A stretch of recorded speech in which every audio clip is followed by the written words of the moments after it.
Hello and welcome friend, मैं हूं मुजफ्फर चौधरी और आप देख रहे हैं हमारा यूट्यूब चैनल परफेक्ट रिएक्शन। दोस्तों, आज फिर एक दफा हमारे दोस्त हमारे साथ मौजूद हैं, जनाब Abhishek Mishra ji. Mishra ji, welcome to the show. कैसे हैं आप? ठीक हैं? थैंक यू मुजफ्फर भाई। Thanks for inviting me. बहुत अच्छे हैं और आशा करते हैं कि आप भी बहुत अच्छे होंगे। जी, मैं बिल्कुल ठीक हूं। अच्छा मिश्रा जी, बात पे आते हैं।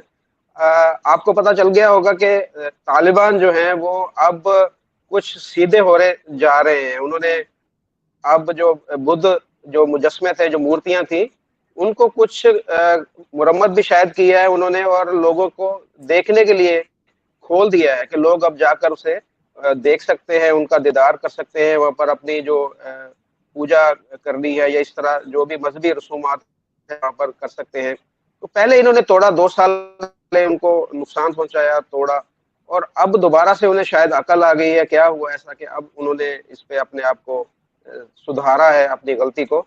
कैसे देख रहे हैं कि जो दुनिया के अंदर, पाकिस्तान के अंदर भी काफी सारे ऐसे मंदिर हैं, तारीखी मंदिर हैं, जिनको मैंने, कुछ को तो मैंने विजिट भी किया है, कि जो अभी तक बंद पड़े हैं या जिनकी अभी हालत ऐसी नहीं है कि उन्हें मेरे ख्याल में ठीक करके उनको भी आम जो हिंदू पब्लिक है हमारी, जो इंडियन है, उनके लिए खोल देना चाहिए, ताकि एक तो वो अपनी मजहबी रसूमात वहां पर आकर करे, और उसके साथ साथ रेवेन्यू देखे। तालिबान भी रेवेन्यू के लिए सारा कुछ करे, तो पाकिस्तान को भी इससे कुछ माली मदद होगी।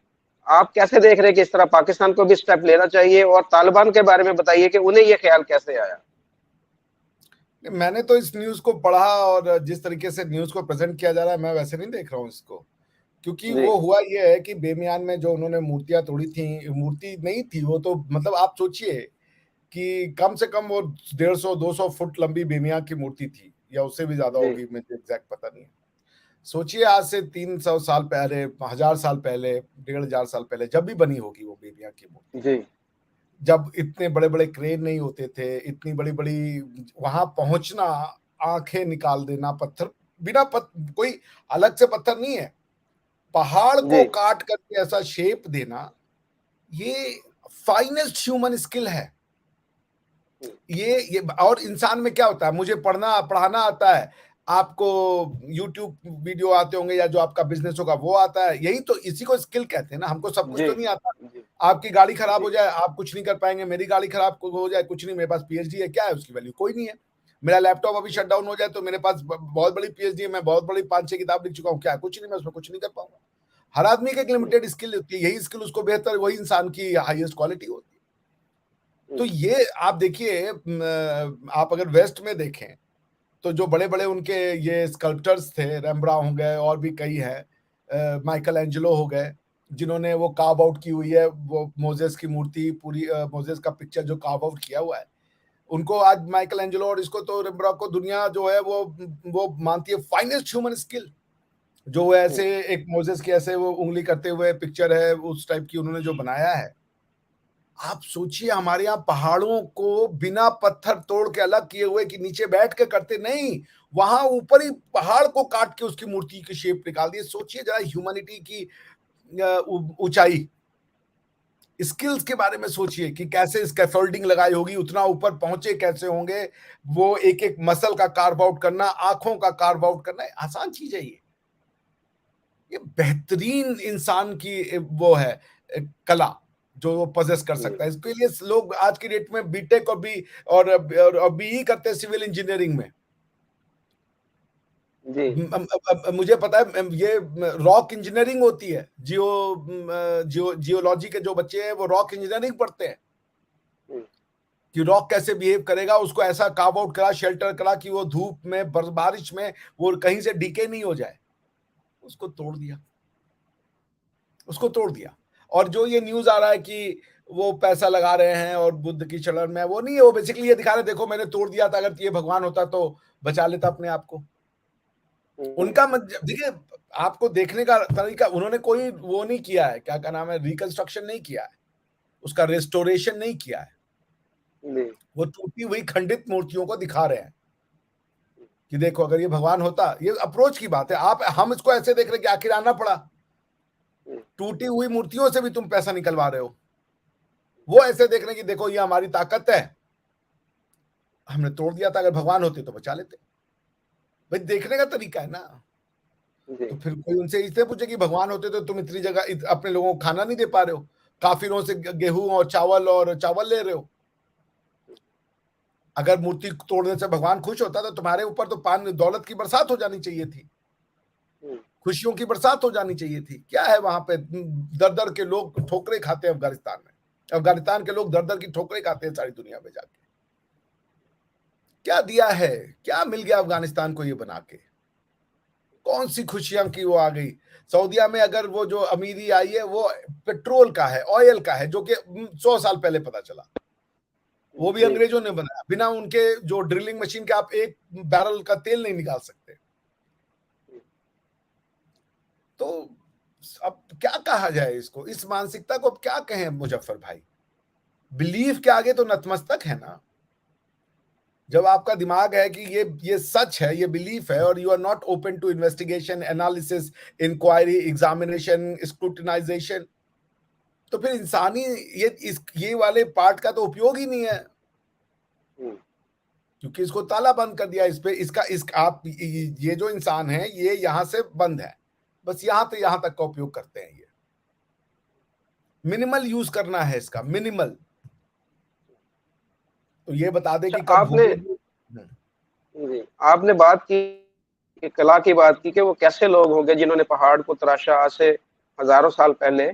इसी तरह की जो मिसाल हमारे पास एहराम मिस्र की भी आती है कि वो देखे कि कैसे उन्होंने जबरदस्त वहां पर भी स्टेचू बनाए हुए हैं, और पहाड़ों को किस तरीके से शानदार तरीके से तराशा, और पत्थरों को कैसे वो लेकर गए और कैसे उन्होंने सारा कुछ किया। तो मैं यही पूछूंगा आपसे कि हजारों साल पहले क्या इंसान जो है इतना सिविलाइज था, उसके पास इस तरह की जो मशीनरी या कौन सी ऐसी चीजें थी कि जिसकी वजह से उसने ये सारा कुछ हजारों साल पहले किया, कि जो आज कल भी हम सोच रहे हैं कि ये अगर हम करेंगे तो कैसे करेंगे, उसके लिए जब इतनी हमारे पास टेक्नोलॉजी जदीद आ चुकी है, लेकिन अभी भी हम वो उस तरह की चीज बनाने में हमें बहुत ही दुश्वारी का सामना होगा। तो मेरा ये कहना है कि आप ये बताइए, जो नॉलेज है, ये नॉलेज क्या आज की भुगतान है? पहले के लोगों को कुछ नहीं पता था। भाई देखिए, ऐसा है कि अब आपको आर्यभट्ट के द्वारा दिए हुए संस्कृत के श्लोक मिल जाएंगे जिसमें उन्होंने बहुत पहले ही कैलकुलेट करके बता दिया था कि भाई ये पाई क्या होता है। आप समझ रहे हैं? पॉइंट ये है कि अगर आप अपने जीवन को या जीवन के किसी तरीके को आप एक पर्टिकुलर चश्मे से ही देखना चाहते हैं, तो फिर उसका कोई इलाज नहीं है हमारे पास। आप समझ रहे हैं? मेरे पास किसी के पास उसका जी। कोई इलाज नहीं है। अब आप कह दें कि ये सिस्टम गलत है, ये लोग ही गलत थे, इनके करने का तरीका गलत है, तो फिर आपके पास और मेरे पास ऐसे लोगों से आर्ग्यूमेंट करने के लिए कोई जगह नहीं बचती है। और रही बात की ये कला नहीं है सिर्फ, ये साइंस एंड टेक्नोलॉजी है भाई। इसमें इंजीनियरिंग लगी है, इसमें टेक्नोलॉजी लगा है। क्योंकि कला तो होता तो वो अपने पेन और पेंसिल से पेपर पे उतार देता। उसने पेन और पेंसिल से पेपर पे नहीं उतारा है, उसने उतारा है अपने क्या नाम है, अपने कला से पहाड़ों में। आप समझ रहे हैं? जी। आपको मैं बताऊं, देखिए, ये जो आर्यभट्ट ने 499 ईसा पूर्व, आज से 2,500-3,000 साल पहले उन्होंने लिखा। ये आर्यभट्ट को मैं कोट कर रहा हूं, 4,500 साल पहले, 3,500 साल पहले। चतुर्धिकम शतमृष्ट गुणम द्वाष्टिस्थता सहस्राणाम आयुत द्वय विष्क भस्यामस्नो वृत्त परिणः। इसका ट्रांसलेशन करता हूं मैं।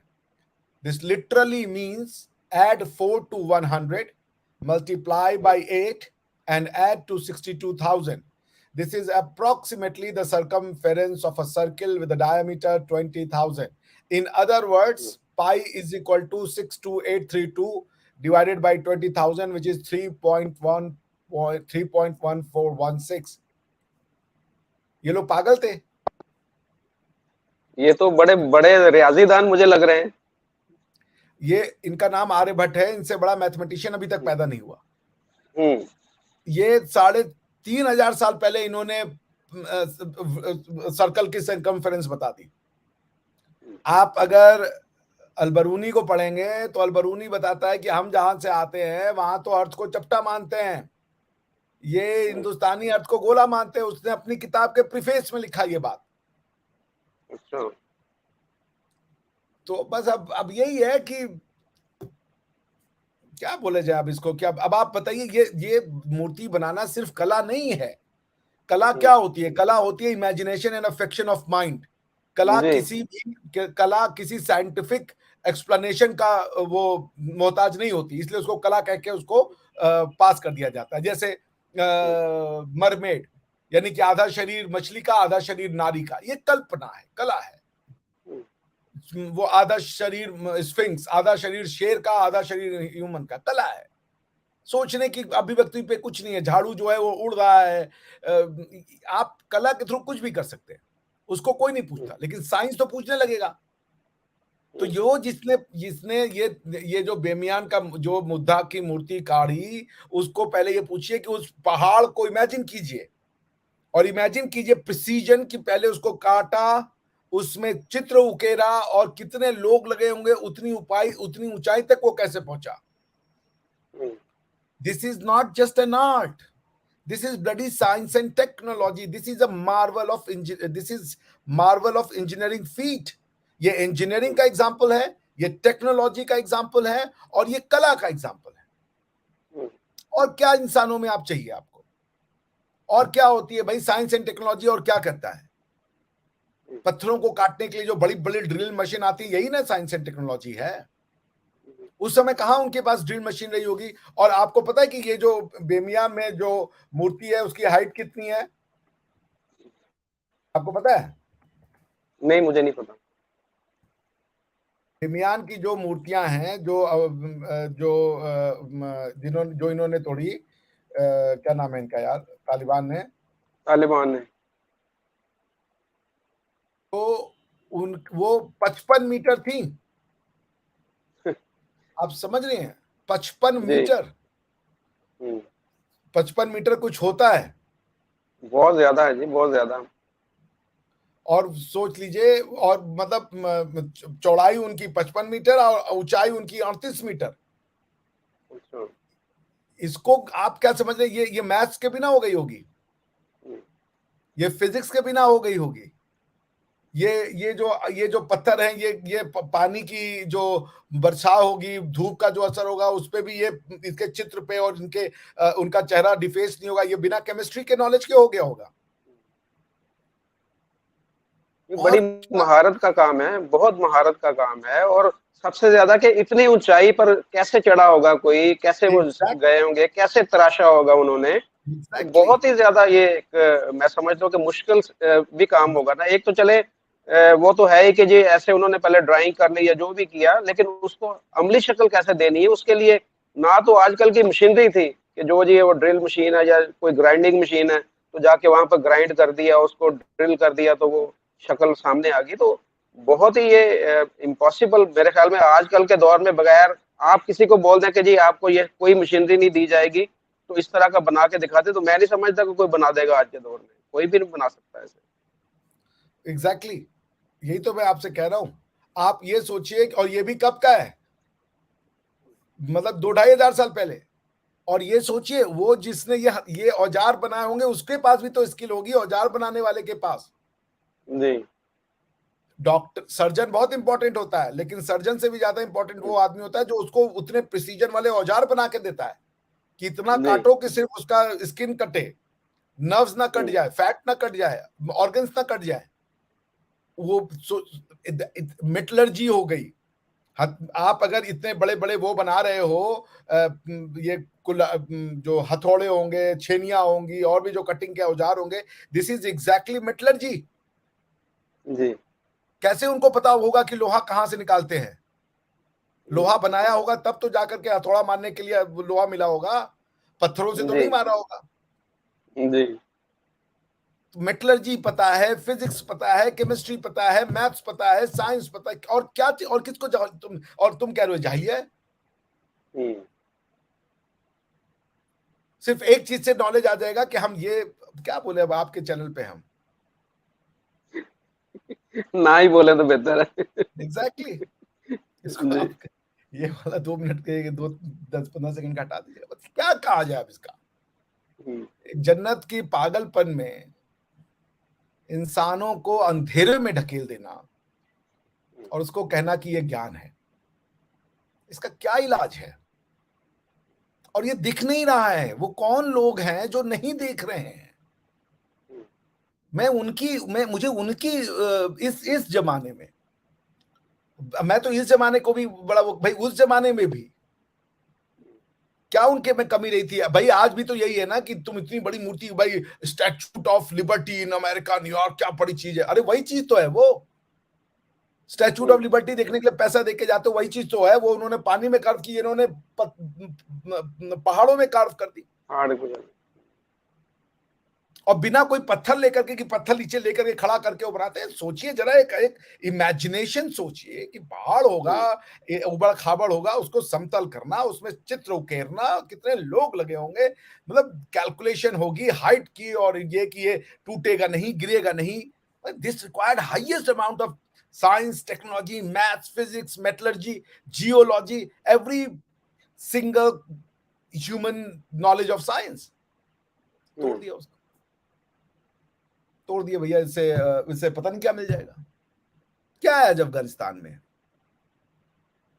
क्या है पिछले कई हजार साल से? क्या मिल गया कि भाई तुम अंधेरों में रह रहे हो, दूसरों से मांग के खाना खा रहे हो, और क्या मिला तुम्हारे? क्या जिंदगी है तुम्हारे यहाँ? जिंदगी का अभिषेक जी, पर्पस। एक एक एक तो ये माइंड सेट है कि इन्होंने ये बुद्धा जी के मुजस्मों को तोड़ा और उन्होंने सोच लिया कि बहुत बड़ा पुण्य का काम किया, नेकी का काम किया।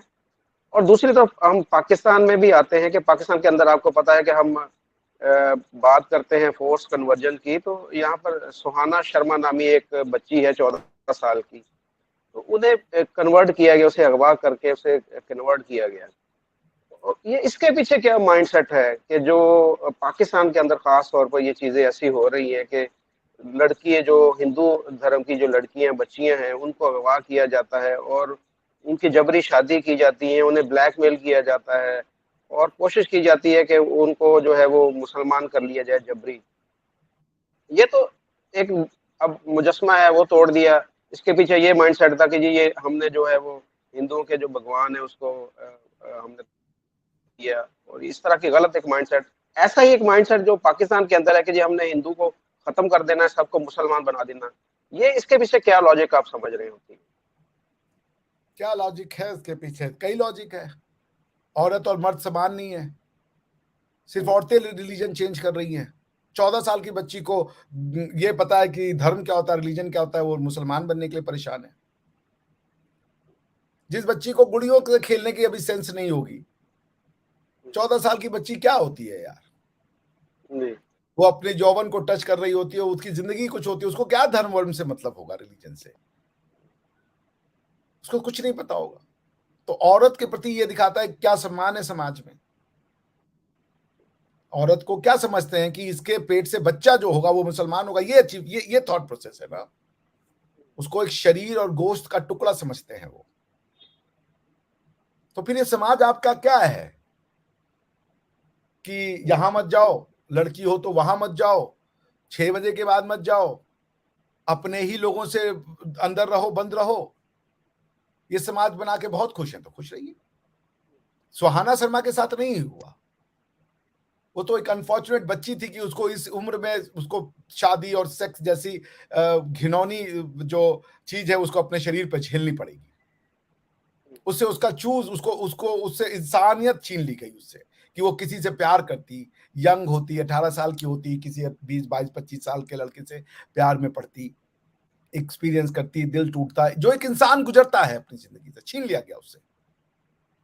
मैंने उसकी वीडियो देखी, वो रो रही थी, कह रही थी अपने वालिद को पुकार रही थी कि मैंने आपके पास जाना, लेकिन वो उसको पुलिस कस्टडी में दारुल उमान भेज दिया गया। वो रो रही थी, वीडियो के अंदर है, वो रो रही थी, चीख रही थी कि मुझे अपने वालिद के पास जाना है। वालिद उसको देख रहा था, वो भी रो रहा था। तो लेकिन वहां पर उसे नहीं जाने दिया और उसे दारुल उमान भेज दिया गया। देखिए, जब इतने सारे हाय लगते हैं ना, हम्म, इतने सारे, औरंगजेब ने मंदिरें तोड़ी, औरंगजेब ने खूब अच्छा शासन किया होगा, हम्म, उसके उसने वो मंदिरें सबने तोड़ी मुगलों ने, लेकिन उसने वो मंदिर तोड़ दिया जो उसके नाना या परदादा जो भी रहे होंगे, उन्होंने राम मंदिर तोड़ा, हम्म, उसने जो है सीधा काशी विश्वनाथ तोड़ दिया, हम्म, सीधा मथुरा का मंदिर तोड़ दिया जो हिंदू के आस्था के केंद्र थे। ठीक है, तोड़ दिया तुमने, टूट गई, भगवान जो था वो नकली था, नहीं बचा पाया। क्या हुआ मुगलों का, कहां है आज? Aurangzeb became the last emperor. उसके बाद बहादुर शाह, शाह आलम जितने भी आए, उनका कहा जाता था कि Shah Alam, Mughal empire, Mughal emperor Shah Alam, Delhi to Palam, जो कि 10 किलोमीटर का रेंज है। हम्म। क्या हो गया? तुमने खत्म कर दी हिंदू आस्था। राम मंदिर 500 साल बाद फिर बन गया।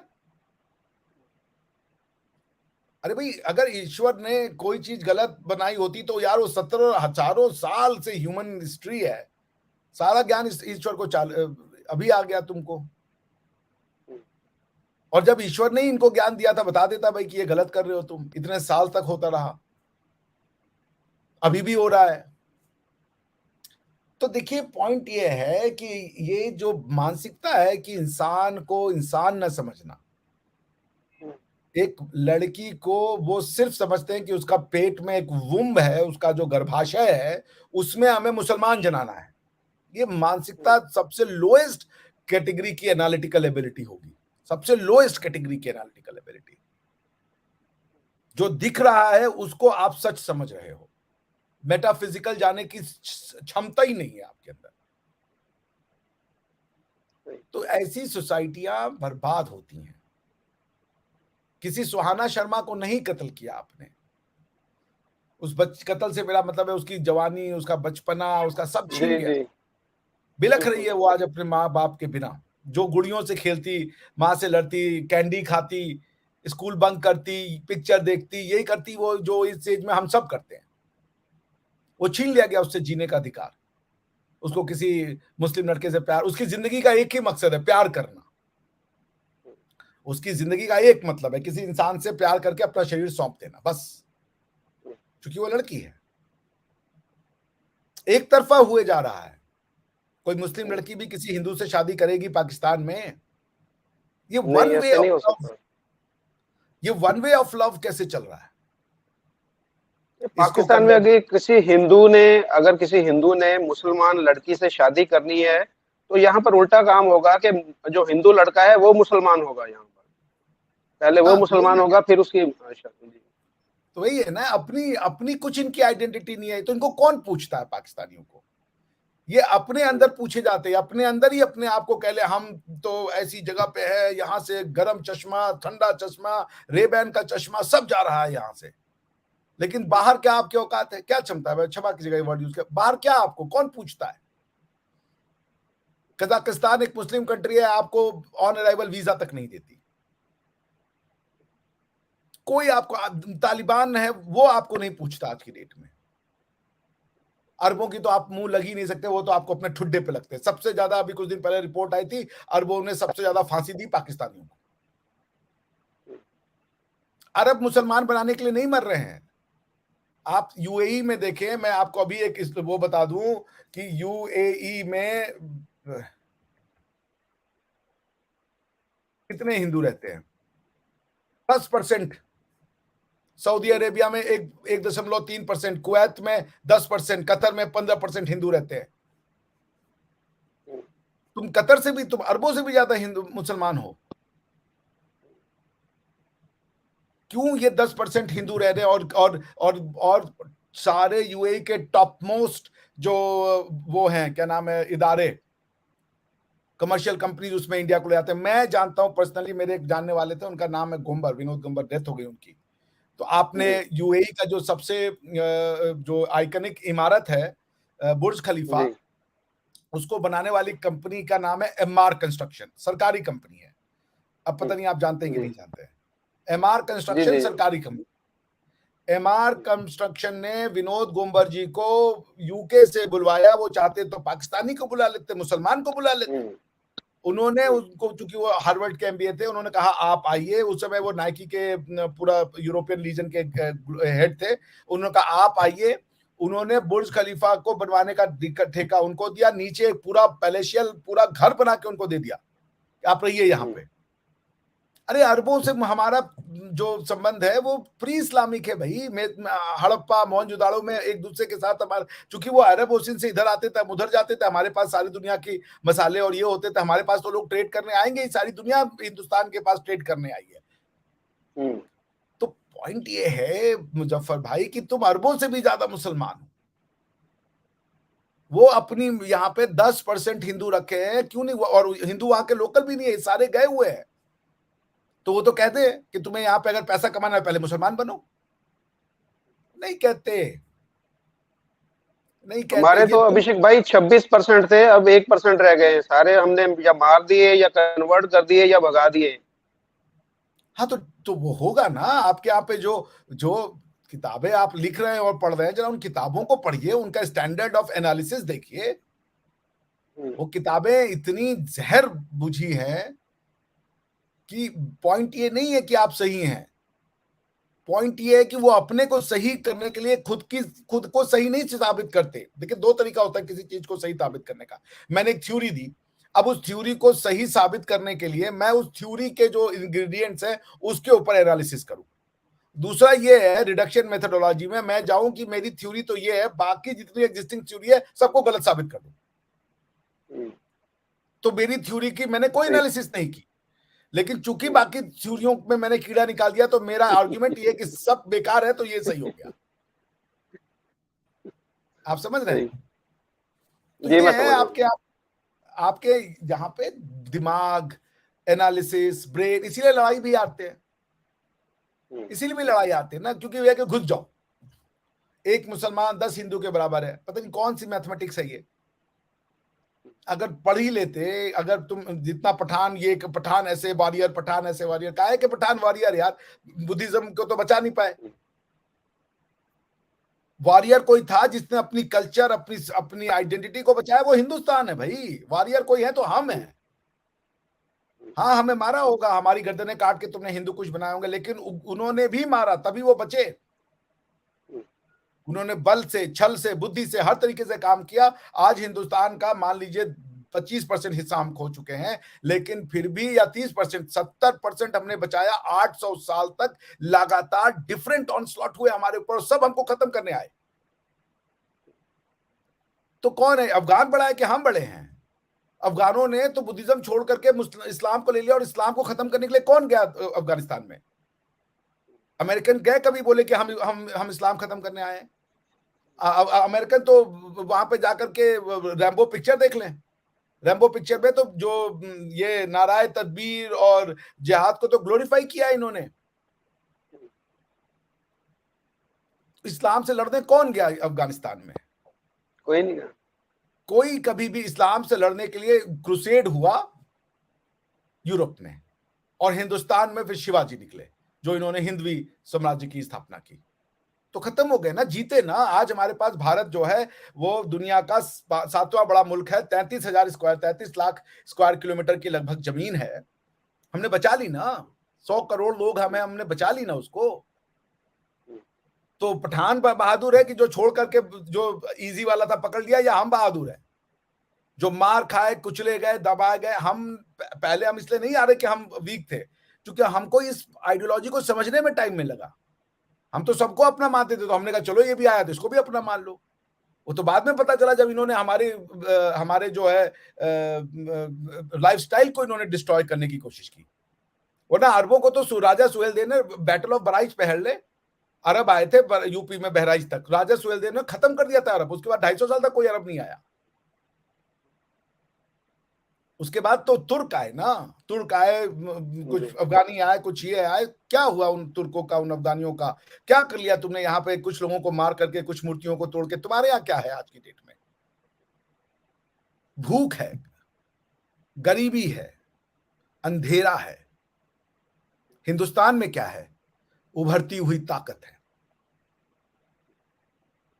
5वीं बड़ी इकोनॉमी है, प्रोजेक्टेड है कि 2050 तक दुनिया की पहली या दूसरी बड़ी इकोनॉमी। हर कोई भारत से जुड़ना चाहता है। अफगानिस्तान को क्या देना चाहता है?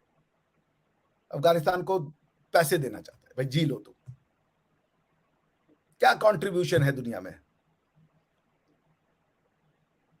और रही बात लड़ाई की, तो अब तो लड़ाई में भी नहीं जीत सकते। आज तो ये है कि किसी को कहीं जाने की जरूरत नहीं है, ड्रोन आ गए हैं, न्यूटन एटम बम आ गए, आप बहुत बहुत बलशाली हो गए, आप एक पूरा बड़ा एक सीन में खा जाओ। उसे क्या होने वाला है? 3 लाख ऊपर फीट ऊपर कोई एक वो होगा ड्रोन, धाए से मारेगा, जिसको चलाने वाला बैठा होगा कहीं ऑस्ट्रेलिया में, वो मार रहा होगा वो आपका अफगानिस्तान में। कोई मैच नहीं है आपकी थ्योरी का। अगर ये थ्योरी है कि या तो सरेंडर कर दो, मतलब हम में से बन जाओ, या तो जजिया दे दो, छोटे बन जाओ, अपना इलाका दे दो, या तो लड़ लो। अब तीसरी वाली में तो आप कहीं नहीं हो, क्योंकि आलम इस्लाम में जो विक्ट्री है, जो फोर्स की विक्ट्री, वो पिछले 500 साल से देखी नहीं उन्होंने। सब लूज किया उन्होंने। मराठाओं ने मुगलों को हराया, निकाला। उसके बाद ओटोमन अंपायर टूटा, अंग्रेजों ने और यूरोप ने हराया। उसके बाद जो है इधर आपका देख ले, मिडिल ईस्ट में तबाह बर्बादी मचाई, अमेरिका ने कुछ नहीं कर पाए। अफगानिस्तान में 2 बार अटैक किया, क्या कर लिया? अब ये कहते कि अब हमने हरा दिया, हमने अमेरिका को हरा दिया। अमेरिका रहना कहाँ चाहता था? वो तो चाहता था कि आप सिविलाइज गवर्नमेंट बनाए। उसको ना तो आपके नेचुरल रिसोर्सेज चाहिए थे, ना तो कुछ नेचुरल रिसोर्सेज आते थे जो उसके लिए वायबल हो जाते इकोनॉमिकली। वो आपको सिविलाइज करने आए थे, ये उनकी गलती थी। उन्हें कोई उठा के थोड़े ले जाना था वो एरिया। हमने अमेरिकन को हरा दिया, अरे भाई उनके घर में ये था, भाई कितना दिन रहोगे, हमारे बच्चे क्यों बर्बाद हो, हमें नहीं चाहिए वो जगह। वो रहना चाहते हैं अंधेरे में, उनको रहने तो तुमने क्या उनको घर में लाइट जलाने की ठेका क्यों लिया हुआ है? अगर वो चाहते वहां पे रहना तो और भी ठोक बजा के रहते, उनके अंदर इतना वो था। लेकिन उन्होंने कहा कि ठीक है भाई, तुम नहीं सुधरना चाहते, तुम रहो। तो आज तुमने हिंदुस्तान पे आक्रमण किया, सबने किया, क्या मिल गया? हिंदुस्तान खत्म हो गया।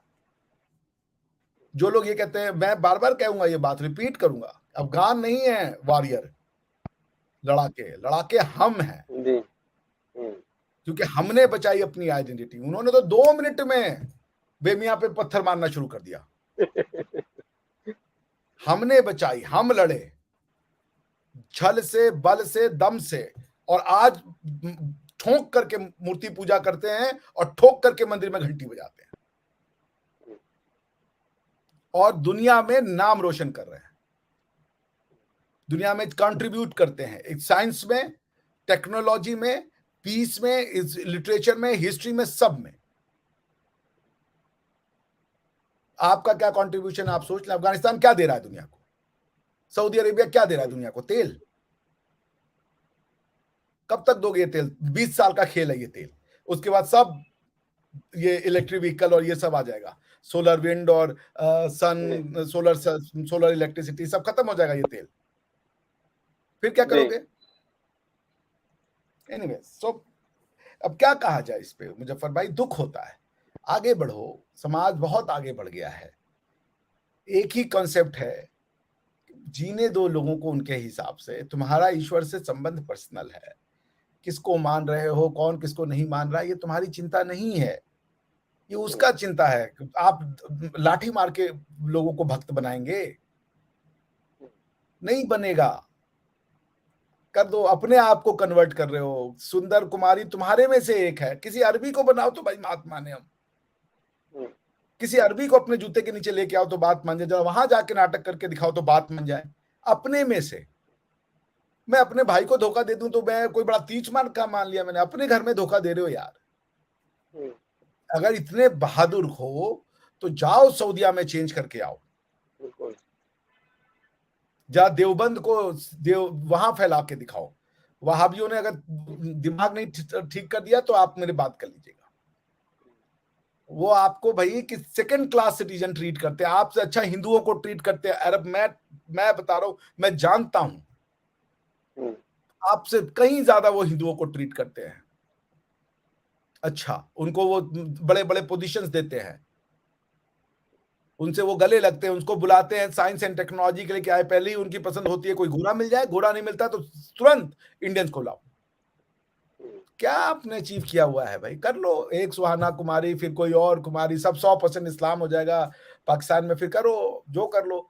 मैंने कल एक उसके चैनल पे बोला था कि बिलावल भुट्टो बोल रहे कश्मीर पे इंडिया 370 वापस ले तभी दोस्ती होगी।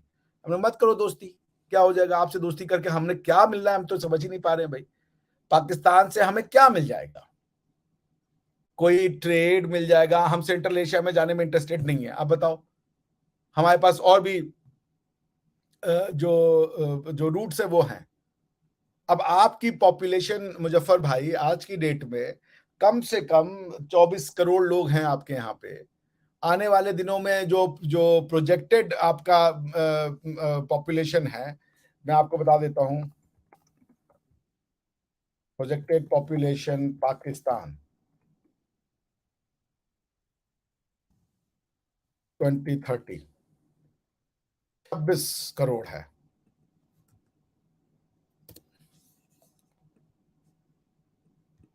हेलो, 40 करोड़।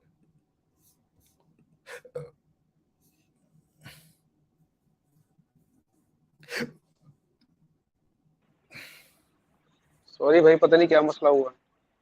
कोई बात नहीं, चलिए बस यहीं पे अब मैं एक बात करके खत्म करता हूं। हाँ जी, हाँ जी, देखिए, जी, जी। आपकी प्रायोरिटीज देख लीजिए मुजफ्फर भाई। पॉपुलेशन 24 करोड़ है, जी, नेचुरल रिसोर्सेज लिमिटेड है, खेती आप अभी भी दुनिया के सबसे प्रिमिटिव तरीके से करते हैं। प्रोजेक्टेड पॉपुलेशन है 2050 में पाकिस्तान की प्रोजेक्टेड पॉपुलेशन, जानते जी। कितनी होगी? 40 करोड़। नहीं। अच्छा। 40 करोड़, आज से 27 साल बाद आप 40 करोड़ होंगे। तैयार हैं उसके लिए आप?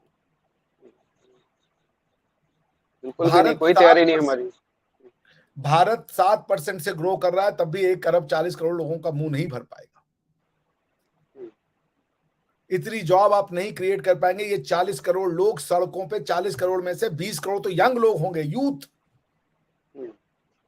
40 करोड़ और या 15 करोड़ भी मान ले, उनको जॉब देने की कैपेसिटी है आपकी? वो कल कारखाने हैं आपके पास? उतनी उतनी आपने स्किल्स के लिए इतने एजुकेशनल इंस्टीट्यूशंस, कॉलेज और ये आईटीआई के जो इंस्टीट्यूशन से खोल रखे हैं आपने? क्या स्किल दीजिएगा इन लोगों को? 15 करोड़ लोगों को यदि आप स्किल नहीं देते, तो उनमें से अगर 10 करोड़ भी बिना स्किल के हैं, 2 करोड़ भी बिना स्किल के हैं, यानी इनको कुछ नहीं आता, वो क्या करेंगे आपके समाज में? और आप कश्मीर की बातें कर रहे हो, आप इसकी बातें कर रहे हो। मुझे तो आपके लोगों का प्रायोरिटी ही समझ में नहीं आता। आपका तो होना चाहिए भाई, ये एजुकेशनल इंस्टीट्यूशंस खोलो। इन ये जो एक फौज तैयार हो रही है, क्योंकि आपने तो सिखा दिया लोगों को कि ये तो अल्लाह ताला देता है, तो रिस्क भी वही देगा। तो इस फिलॉसफी को अब जब अप्लाई करोगे और 2050 में जब 40 करोड़ हो गए, उसकी तैयारी कर रहे हैं आप। पानी कहां से पिलाएंगे? ये जो सीवेज सिस्टम है उसको कौन साफ करेगा? इतना ज्यादा जब आप गंदगी करेंगे, वो गंदगी कहां चली जाएगी? आपके पास है कि वेस्ट मैनेजमेंट कैसे होता है? सड़कों पे गंदगी का बो बह रहा होगा, सिविल इंफ्रास्ट्रक्चर खत्म हो जाएगा। और आपकी बातें हैं कश्मीर और जियो स्ट्रेटेजी और सेंट्रल एशिया और ये और वो, इसको मुसलमान बना दो, सबको मुसलमान बना दो भाई। 2050 जो कि 27 साल आज से हो, आप 40 करोड़ लोगों को कैसे भोजन दोगे? जरा इसकी तैयारी कर लें, अभी आप नहीं दे पा रहे हैं। अभी नहीं दे पा रहे, अभी 2 वक्त की रोटी नहीं यहाँ मिल रही। आपको पता ही है कि आटे की कितनी लंबी लंबी लाइनें लगी होती हैं। अभी भी वही पोजीशन दोबारा आ गई है यहाँ पर कि गंदम शार्ट हो रही है, और चीजें में बहुत महंगी हो गई है। लोग अफोर्ड नहीं कर पा रहे कि 2 वक्त का खाना भी खा लें। तो आपने बिल्कुल सही कहा कि हमें जो है ये जबरदस्ती के जो मुसलमान बनाने वाले काम है, या कश्मीर वाला मुद्दे हैं, या दीगर जो हम कहते हैं कि जी दूसरे मुल्क के अंदर जो है क्या हो रहा है, अपने मुल्क के अंदर हमें देखना चाहिए कि हमारे अपने मुल्क के अंदर क्या मसाइल हैं। और जैसे कि आपने बताया कि 2050 के अंदर पाकिस्तान की आबादी अगर 40 करोड़ हो जाएगी, तो उसको कैसे कंट्रोल करना, उसके लिए कोई प्लानिंग पाकिस्तान के अंदर नहीं हो रही। यहाँ पर ये सिर्फ हो रहा है कि सिंध के अंदर जो हिंदू रह गए हैं 1% या 1.5%, उनको मुसलमान कैसे बनाना, उनकी बच्चियों को अगवा कैसे करना है, अगवा करके उनकी जबरी शादियां कैसे करवा कर उनको मुसलमान उनसे बच्चे पैदा करवाने हैं। तो ये इसके ऊपर मेरे ख्याल में हमें होश के नाखन लेने चाहिए। हमारी जो गवर्नमेंट है, हमारी जो स्टेट है, उसको चाहिए कि वो इस मुल्क के जो हिंदू हैं उनके ऊपर थोड़ी सी तवज्जो करे, जो यहाँ पर रह गए हैं। मैं आपको अभिषेक भाई बताऊं, मेरी वहां पर मुलाकात हुई थी एक जो जिनके पास सारा डाटा होता है, तो उन्होंने मुझे बताया था कि 3-4 माह के अंदर 50,000 हिंदू जो हैं वो ये मुल्क छोड़ के इंडिया जा चुके हैं। तो इतने तादाद में लोग यहाँ से जा रहे हैं कि ये खत्म हो जाएंगे। एक वक्त आएगा कि पाकिस्तान से हिंदू जो है वो बेचारे खत्म हो जाएंगे। तो उन हिंदुओं को भी इस मुल्क के मुजफ्फर भाई, पाकिस्तान से सिर्फ हिंदू नहीं जा रहा, पाकिस्तान से वो मुसलमान भी जा रहा है जो इस इस्लाम से दुखी है। मैंने ये देखा कि पिछले 1 साल में 10 लाख पाकिस्तानियों ने अपना पासपोर्ट चेंज कर दिया है। जो जरा सा पढ़ ले रहा है वो नहीं रहना चाहता वहां पे। तो हिंदू क्यों? जो सोच सकता है वो वहां नहीं रह सकता, जिसके पास जरा सी भी एबिलिटी है वो वहां से निकलना चाहता है। तो अंत में कौन बचेगा आपके यहाँ पे? जब सारे शिक्षित सामाजिक सोचने समझने वाले लोग निकल जाएंगे, कौन बचेगा? वही बचेगा जो बाहर नहीं जा सकता। वो जो बचेगा वो इतना रेडिकल होगा, वो जिस फॉर्म ऑफ लाइफ को चाहता है वो भयावह दृश्य होंगे। क्योंकि जब आएगा वो आपके लोगों को ये बताने कि तुम जो इस दुखियारे स्थिति में हो, खाना नहीं मिल रहा है क्योंकि तुमने इस्लाम का रास्ता छोड़ा है, मैं तुमको उस रास्ते पे ले जाऊंगा। You are steering to be next Afghanistan. ये आप याद रखिएगा। बहुत शुक्रिया अभिषेक भाई, आपके साथ हमने डिटेल के साथ सारे जो मसाइल हैं उनको डिस्कस किया। आपने बड़े डिटेल के साथ सारी चीज़ों को हमारे सामने रखा। तो हमें उम्मीद है कि आपको ये हमारा प्रोग्राम पसंद आया होगा। हमारे चैनल को और अभिषेक सर के चैनल को ज़रूर यहाँ पर सब्सक्राइब कीजिए। मैं अपने डिस्क्रिप्शन में इनके चैनल का लिंक ज़रूर देता होता हूँ, तो काइंडली इनके चैनल को ज़रूर सब्सक्राइब कीजिए। ये बहुत मेहनत कर रहे हैं, बहुत ही इंटेलेक्चुअल है। देखिए, उनको उनकी मेहनत का जो समर है वो ज़रूर मिलना चाहिए, तो उसके लिए ज़रूरी है कि आप इनको सपोर्ट करें। तो अपना ख्याल रखिएगा, हमारे चैनल को देखते रहिएगा। इजाज़त दीजिए, अल्लाह हाफिज़। अल्लाह हाफिज़। हम दोनों लोग को सपोर्ट कीजिए भाई। अल्लाह हाफिज़।